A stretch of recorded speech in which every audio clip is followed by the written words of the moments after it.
Hey everyone, what is going on? Welcome back to the 7th Tier, a channel all about Four Roses. And today I wanted to take a quick minute and compare two different barrels from the same warehouse, the same side, and the same rick, if you will. They're just different layers from one another. So I'm going to take a look at this Jackson's OESF. It's 10-year, 1 month old. This is 62.2%, and it's RS79-6S. And we're going to compare it with the last drops that I have of the sample that came from Eric Sawyer of an OESF, 10-year, 2 months, 61.7%, so a little bit lower, not much, RS79-5M.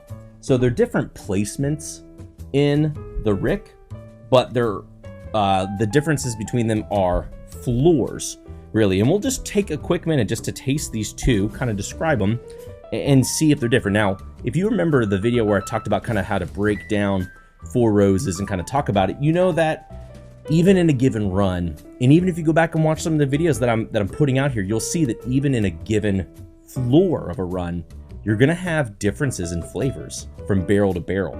And so even this is going to do that same thing. It should be no surprise if they taste different, or if they do taste similar. You know, I don't think we're gonna see that big of shift. Right now I'm doing one floor difference, but with some other recipes, I might have several floor differences. So if you're interested in more videos like this one, leave me some comments down below and I'll go ahead and talk about those. We'll start real quick with the 62.6 Jackson's. This is the 6S. And on the nose right away, it's classically Four Roses rich. You get some really nice confectioner sugar sweetness. You get a good amount of spice, like a hefty amount of spice in the profile, but again, it's sugar coated, it's sweet. And I think maybe it's less big, bold spice, and maybe just some like cinnamon, some clove, mixed in with these kind of herbal licorice-like notes. This is the recipe that the neck tag would say is minty, full body, fruity. I feel like this one has subtle fruit. Red fruits for sure, but they're subtle to that kind of licorice tone, to kind of the clove notes. And again, this may be pleasant mint spice that's there. Let's go ahead and go over to the 5. The 5 is sweeter. You get more plump, juicy, sweet, purple and red fruits right away. A little bit more of the caramel sweetness, a little less of the punch of minty richness. Going back to 6, man, that mint does kind of pierce in the nose a little bit more. Let's go ahead and dive in for a taste. This one fills the palate right away. It's coating everywhere. This one's it's very rich, full, but that mintiness is there. It kind of tingles. It gives like a menthol-like sensation around the throat as it goes down.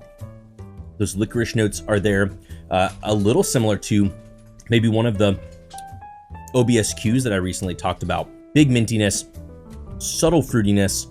The oakiness is kind of hard to detect. I feel like it's there, and maybe a little bit of that leather's there. More pronounced kind of tobacco leather on the nose as I'm sipping, but the palate is kind of covering over it with that kind of licorice and that mintiness. I would say compared to the OBSQs, this does lean more towards that mentholy mint note than the very herbal licorice-like note. And that's pretty noticeable, at least on this glass. Let's go ahead and move over to the 5M. The 5M has a softer, more approachable mintiness to it. You get a little bit more caramelized sugar, like on the nose. You get some slightly sugared red and purple fruits. Again, sort of like the nose there. And again, the mintiness is still present. It's just a little bit more balanced in the glass. You notice the oak a little bit.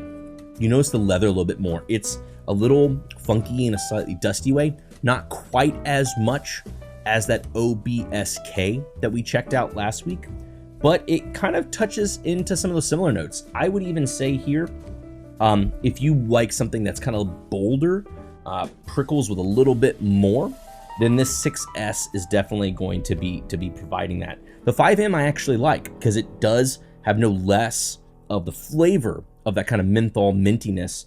I just like the way that it's a little bit more subdued in the glass compared, and allows some more of the fruit notes to pop out, and it allows the profile to still be rich, but also give a little bit more oak and leather, which are notes that I really like in Four Roses. Anyway, that was a quick comparison of these two. I hope that was interesting to you all. Again, if you want me to do more comparisons like this, I think that there are a few, not a lot, but a few that I have multiple tiers of the same recipe. But what I probably have more of are different runs of other recipes. I could take this RS79 OESF and I could put it up against an HW55 OESF, for example. I think that same thing could probably be done with OESO, and I think I have several OESKs as well. So some of those things can happen where we maybe don't think about tier or floor or any of that stuff, and what we do is we just say, does OESK have a through line? Regardless of what warehouse it's in. I think that could be cool too, but you all let me know down in the comments below. Thanks again for tuning in. If you all have other questions, other things you all want specifically to hear me talk about, send me an email, the7thtier@gmail.com. Until next time, everybody, we'll see you all later.